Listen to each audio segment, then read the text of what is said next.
how can you give a Razzie to a dude that got a $12 million jet as part of his pay for this movie? Dueling decades. All right, Mancrush, you pick up our very first point. You take control of the board and get to select our next category. Where are we going, man? Let's go. I'm going to do the same thing. I think this happened last week. Let's go movies in the middle here. Let's go round 2 movies.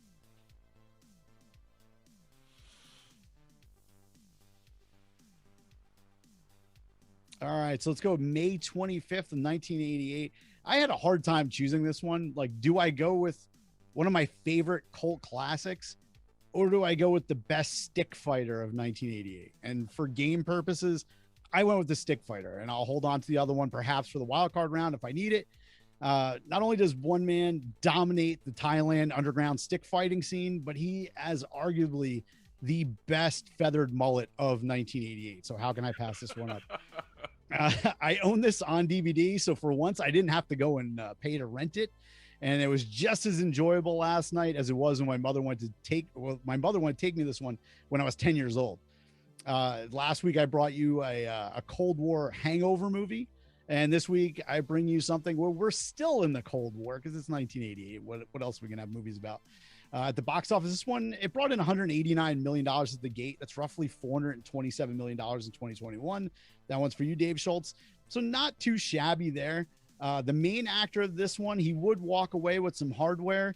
He would win his 3rd Golden Raspberry Award in a 5-year span. He actually had the opportunity to win in 86 and 87, but he lost out to Prince and Bill Cosby. But if you weren't aware, the Golden Raspberry Award is the highest individual honor that you can get from the Razzie Awards for worst actor. And this dude, he must have been like banging someone's sister at the Razzies because none of these are warranted. Like none of the awards that he got. How can you give a Razzie to a dude that got a $12 million jet as part of his pay for this movie? Like this had like a $63 million budget and they gave him a $12 million jet on top of what he already got paid. So it's pretty remarkable. So if you're in the mood for like horseback games involving dead sheep, unsanctioned stick fighting, sausage parties, indestructible mullets, rippling muscles, mujahideen fighters, gunships, exploding arrows, stinging one-liners, foot-long survival blades, and the 80s version of Lawrence of Arabia, then go out and get yourself a copy of the Sylvester Stallone classic, Rambo 3. And speaking of sweet mullets, Chris, I checked out your new solo track, Never Surrender. Yes. Earlier today. I totally dig the picture, bro. That picture was from 1988. Oh, sweet. What a coincidence. Yeah, it really is. And I did see Rambo 3 in the theaters. Nice. So did I. I was 10. My mom, like, I remember she gave me no fight. It was like, oh, we're going to go to the movies. I want to see Rambo 3. Okay. I think she slept. Which usually happens. All right, Mike Ranger, what did you bring for the movies round? In 1968, Jeannie C. Riley released the hit country song Harper Valley PTA. The record went on to sell 6 million copies and made Riley the first woman to top both the Billboard Hot 100 and the U.S. Hot Country singles with the same song, though not exactly at the same time. The feat was later repeated in 1981 with 9 to 5 by Dolly Parton. The song tells the story of Miss Johnson, a Harper Valley widowed wife whose daughter comes home with a note from the PTA scolding her for her unfit ways, and Miss Johnson gives them a piece of her mind. 10 years later, on May 23rd, 1978, the comedic film of the same name was released into 6 theaters in the Midwest. The film grossed $2 million during its opening weekend, and over the summer of 1978 was primarily shown in drive-in theaters. Featuring characters from the hit song, the film tells a slightly expanded story. I Dream of Jeannie's own Barbara Eden stars as Stella Johnson, and according to IMDb, Woody Harrelson makes his uncredited film debut. Tagline for the film was, "The song was scandalous, the movie is hilarious." The film has a cult fan base of fans of the original song, and in 1981, NBC made Harper Valley PTA into a sitcom that aired for 2 seasons and 30 episodes. And what was nice about this one is I actually had a copy. Oh, you brought props. Wow. All right, guys. So for my movie selection, it was released on May 29th, 1998. It was a movie that made just over $6 million off a $30 million budget. Now, if we look at the back of the VHS box of this one, it reads, "It was a time of heroes." Well, almost. Oh, they were hardy men in those days. Men who, like Bartholomew Hunt and Leslie Edwards, made sure that when adventure called, they got the wrong number. Chris Farley and Matthew Perry teamed with director Christopher Guest to venture into uncharted comedy territory in the Frontier Fun Fest, Almost Heroes, where explorers Lewis and Clark go, Farley and Perry follow, hoping to overtake the famed expeditioners. So I don't know if you guys have ever seen this movie. It's Almost Heroes. This was the absolute final lead role for the late, great Chris Farley. Now, the movie itself, it's not so great, but hey, what are you going to do? Filming completed in the fall of 1996 with a release for 1997. However, the film was actually delayed a year because of the pending merger between Turner and Time Warner. And by the time the film was finally released, Chris Farley had already passed away nearly 6 months before.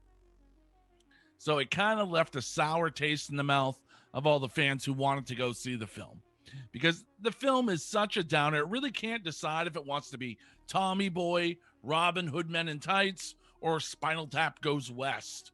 The biggest problem overall for me is the script. It just recycles jokes. They ripped off jokes from Tommy Boy and Billy Madison, including a sketch where they even visit a whorehouse full of scarecrow sex dolls. So if you're into stuff like that, check out Almost Heroes, May 29th, 1998. It's the final lead role for the late, great Chris Farley. I love when you shit all over your picks. I don't have to do it. Hey, I'm just honest with them. I actually like that movie. I rewatched it again today, and I hadn't seen it since 1998. And I know why I hadn't rewatched it yet. It's not that bad.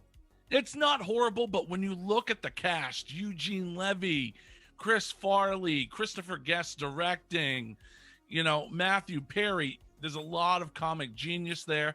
It just doesn't come together.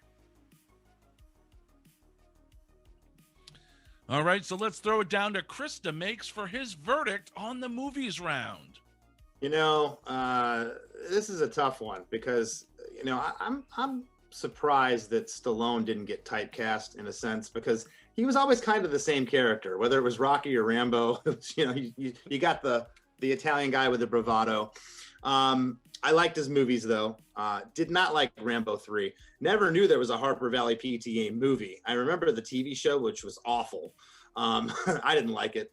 And Almost Heroes, I never saw that movie, but I've heard reviews, and for an all-star cast, I kind of have to agree. It probably should have been a better movie because all those actors on their own are amazing, but they came together and the sum of the parts didn't add up to $30 million budget, only grossing $6 million is pretty bad.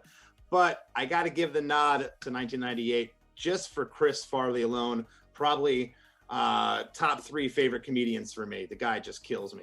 He was absolutely hilarious, and so I'm going for 98. Were you a big fan of Rhinestone?